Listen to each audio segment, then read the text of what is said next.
안녕하세요. 한국의 향린 장로교회와 캐나다 노바스코샤 브루밍 처치를 섬기고 있는 주선민 목사라고 합니다. 제가 이 노바스코샤에 와서 이 머리를 조금 좀 새로운 스타일로 해봤습니다. 이렇게 하고 여기도 또 이렇게 하고 배추머리로 갖고 왔습니다. 시원합니다. 자, 오늘은 하나님 나라의 관점에서 보는 성경 맥돌기 35가 왕정 형태를 위한 준비 룻기에 대해서 말씀을 나누기를 원합니다. 자, 하나님은 이미 이스라엘 백성들이 언젠가는 왕을 요구할 것을 아셨습니다. 그런 나중에 이 백성들이 인간의 왕을 요구할 때에 이래저래 하라 뭐 이렇게 일찍이 모세를 통하여서 신명기에 왕의 제도에 대해서 언급하셨습니다. 그래서 이는 결국 하나님께서도 하나님께서 친히 왕이 돼서 통치하시는 이 신정 시대를 이제 끝내고 인간의 왕을 세워서 통치하는 인간 왕정 시대가 올 것을 아시고 이미 준비하시고 대비하신 것입니다. 결국 하나님께서 그의 통치를 왕정 정치로 이제 하실 것을 이미 아셨다는 그런 이야기입니다. 자, 이러한 시대가 올 것을 대비한 하나님께서는 계산은 이런 것입니다. 하나님은 만일 인간의 왕을 세우는 왕정 시대가 온다 할지라도 그 왕 한 사람을 올바로 세워서 이 왕 한 사람이 하나님 앞에서 하나님의 뜻을 펼쳐나가는 사람이라 그러면 하나님은 왕은 백성에게 이렇게 그러한 올바른 통치가 이루어질 것이다. 이게 하나님의 계산법이었습니다. 그래서 하나님께서는 정말 하나님의 기준에 맞는 올바른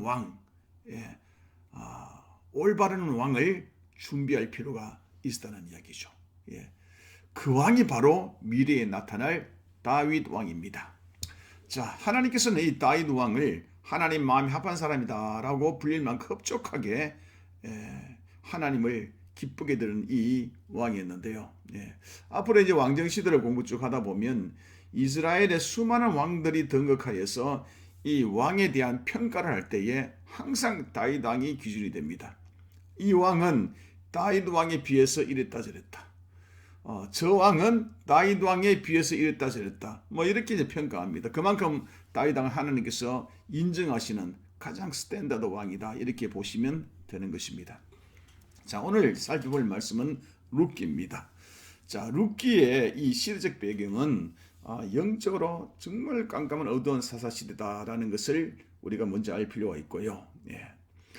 우리 흔히 룻기를 볼 때에 시어머니와 며느리의 그 애틋한 사랑, 시어머니를 잘 섬기면 복 받는다, 이런 룻, 이런 이야기를 우리 많이 들었는데 룻기는 그런 이야기가 절대 아니고 룻기를 통해서 하나님의 나라가 건설되어 가는데 하나님이 어떻게 준비하는가 여기에 대해서 서술한 책입니다. 이게 대대적인 큰 하나님 나라의 물줄기 흐르는 것이 룻기인데 우리는 너무 편협적이고 협소하게 룻기를 해석해 나갔다는 그런 이야기입니다. 자, 어쨌든 간에 이 룻기에 대해서 우리가 살펴보겠는데요. 자, 룻기가 될 이 당시의 배경들은 이스라엘에 큰 흉년이 들었습니다.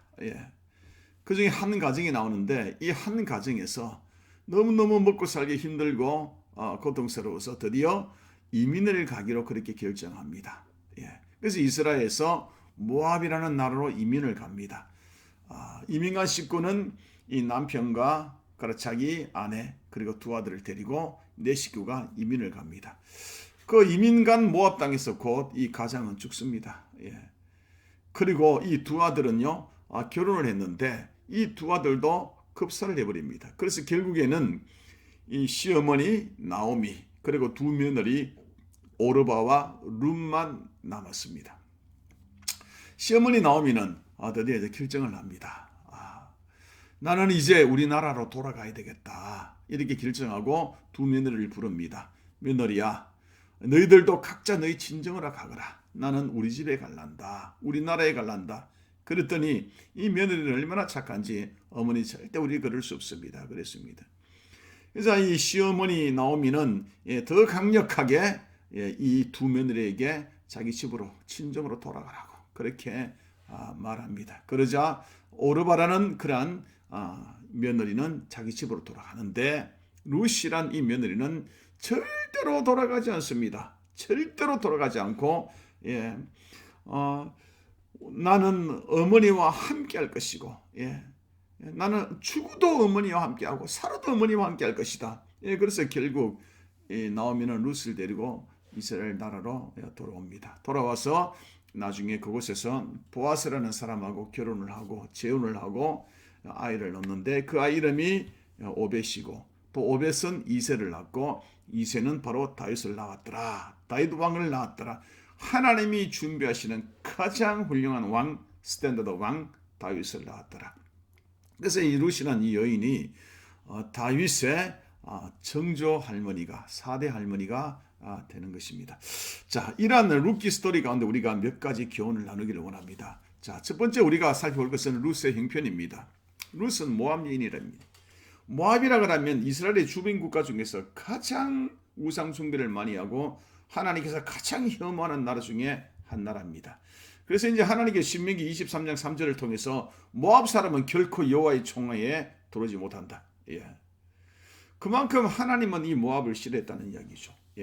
룻은 하나님이 극도로 싫어하는 모압 출신 외국인이고요. 또 한 번 결혼에 실패한 적이 있는 과부입니다. 그리고 경제적으로 정말 찢어지게 가난했던 불쌍한 여인이었습니다. 그럼에도 불구하고 하나님은 이 룻을 이스라엘의 가장 위대한 왕의 정조 할머니를 삼았던 것입니다. 그 이유가 뭘까요, 여러분? 첫 번째, 이 룻의 처절한 신앙의 결단 때문입니다. 처절한 신앙의 결단이다. 룻기 1장 15절에 보면 시어머니 나오미가 친정으로 다 돌아가거라 했을 때에 룻의 고백이 나오는데요. 이렇게 합니다. 어머니의 백성이 내 백성이 되고 어머니의 하나님이 나의 하나님이 되실 것입니다. 그러니까 룻은 자기 조국도 버리고 죽어도 하나님 앞에 죽고 살아도 하나님 앞에 살아가는 하나님의 백성이 될 것이라는 간절한 소원이 있었고요. 그래서 자기 조국에서 믿는 우상들을 전부 다 버리고 하나님을 모시고 살겠다는 그 처절한 결단이 서려 있었습니다. 자, 이렇게 죽기로 결단하고 하나님만을 믿겠다는데 그 하나님께서 그 간절함과 그 결단을 보아서 하나님의 백성으로 삼아주셨다는 이야기입니다. 그리고 뛰어넘어서 다윗의 정조모를 삼았다는 그런 이야기입니다. 여러분, 오늘날 우리의 삶에 적용해 보십시다. 우리 성도가 이스라엘의 혈통을 이어받은 것은 아닙니다. 그렇죠? 그런데 우리는 하나님의 백성이 되었어요. 그 이유가 뭘까요? 바로 예수 그리스도를 주인으로 모시고 따르기로 결단한 까닭 아니겠습니까? 그래서 우리가 믿으려면 확실하게 믿어야 합니다. 어정쩡하게 한 발은 세상에 한 발은 그냥 이 신앙세계 이렇게 두고 이렇게 살아가는 것이 아니라 정말로 우리는 세상을 살더라도 하나님의 절대적인 사명을 따라 살겠다는 그런 결사적인 각오로 이 세상을 살아가야지 우리가 되는 것입니다. 결연한 의지로 살아가야 되는. 그렇게 살아간다면 뭐라도 돼도 되지 않겠습니까, 여러분? 자, 두 번째 이 룻을 다윗의 정점으로 삼은 까닭은 말이죠. 하나님께서 이방 나라를 구원하실 하나님의 구원 계획이었다는 것입니다. 하나님께서 이스라엘을 선택한 것은 이스라엘이 뭐 특별한 재주가 있거나 뭐 그렇게 해서 무슨 큰 은사가 있거나 그렇게 해서 한 것이 아닙니다. 그저 하나님의 구원 계획, 하나님의 약속 가운데 은혜 가운데 선택을 받았을 뿐입니다. 만일 하나님께서 당시에 한국이나 뭐 일본이나 중국을 택하셨으면 똑같은 그러한 하나님의 은혜가 우리에게 임했을 것입니다. 그저 하나님께 선택받았다는 그것이었다는 것입니다. 그렇다면 하나님의 진짜 계획은 무엇이냐 그러면 하나님은 처음부터요, 가장 처음부터 하나님의 관심은 이스라엘의 한 나라에 있는 것이 아니라 전 세계의 모든 나라가 하나님의 계획이 있었다는 것을 우리가 알 필요가 있습니다. 출애굽기 19장 5절에 보면 세계가 다 내게 속하였나니 너희가 내 말을 듣고 내 언약 지키면 너희를 모든 민족 중에 내 소유가 되게 하겠다. 그러니까 하나님께서 이스라엘을 하나님의 선택된 민족으로 삼은 것은 뭐냐 그러면 전 세계를 위함이라는 것입니다. 전 세계가 하나님께 속하였다. 그러고 이스라엘은 나옵니다. 그래서 하나님의 첫 번째 관심은 전 세계입니다. 이스라엘이 아니라 전 세계입니다. 전 세계를 위해서 이스라엘을 하나의 도구로 선택했을 뿐입니다.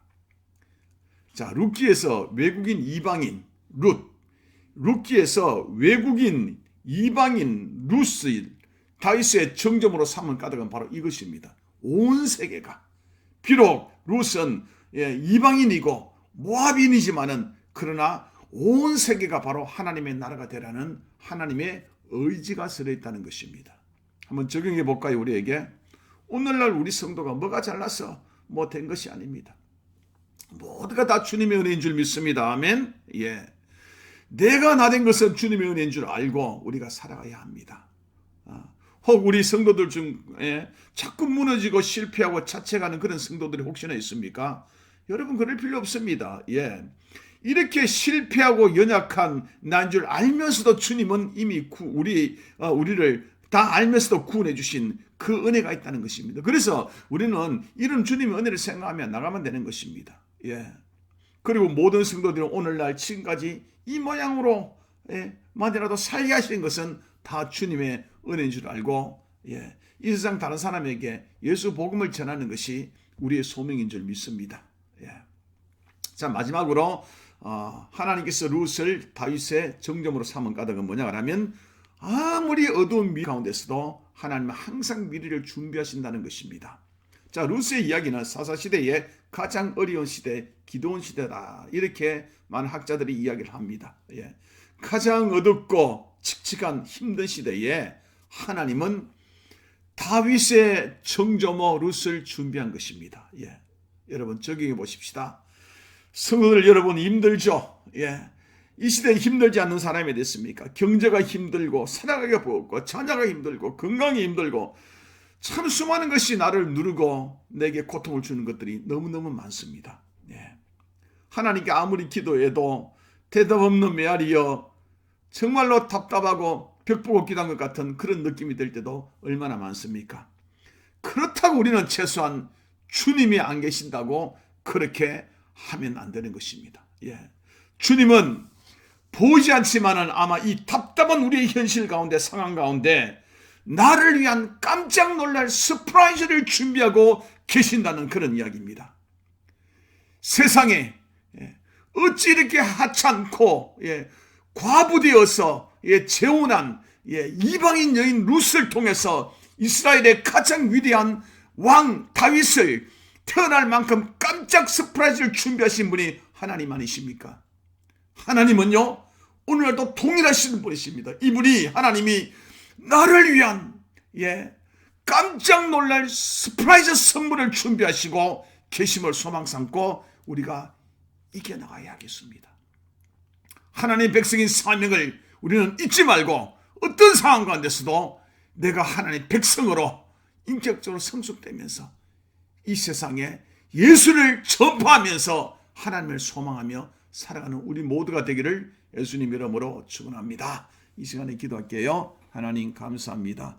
룻을 통해서 배우는 것은 이 어두운 시대에 하나님 우리에게 깜짝 놀랄 소망의 선물이 있다는 것을 오늘 살펴보았습니다.